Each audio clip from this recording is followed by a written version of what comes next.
By being a runner, I know that to push myself to my limits, not only in sports, but in life. In recent years, I really began to believe this, and I've started applying it to different things that I do. One example of this was my sophomore year of high school at Live Oak High in Denham Springs, Louisiana. Soon into a cross-country season, I began to experience knee pain and got knee problems.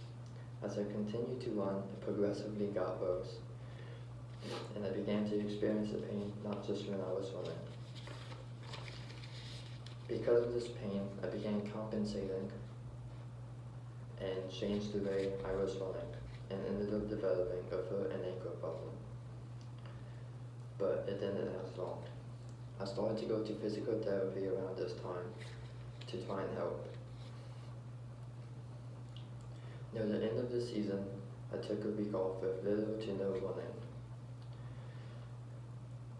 And this was right before the regional race. But my coach ended up taking me out of this race because he didn't want me to risk our chances at going to state.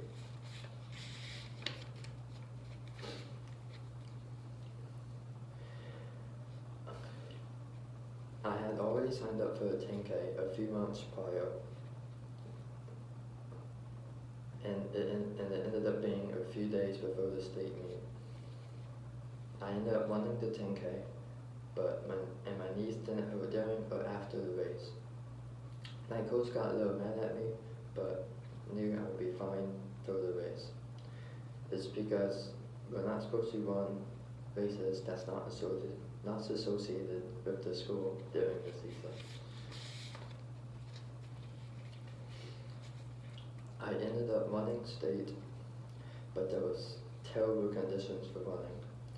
There was no grass in the entire course because of the previous rain for the last couple of days. The entire course was filled with mud.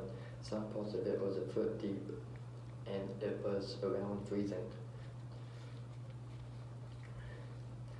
Years after my knee problem sophomore year, I still experience some knee pain today, but not when I'm running.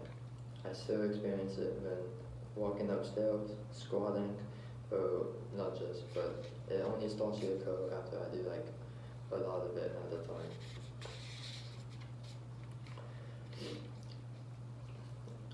I've also began to apply this with learning. One reason why this applies by me going to college, because lots of people don't go, and it's doing more than what is necessary. I also apply this to my hobbies by learning how to make music and learning new techniques with painting. By continuing to run, going to college, and doing my hobbies, I'll continue to push my limits after college. I plan to implement this in my day-to-day life and start applying it more to other things in my life.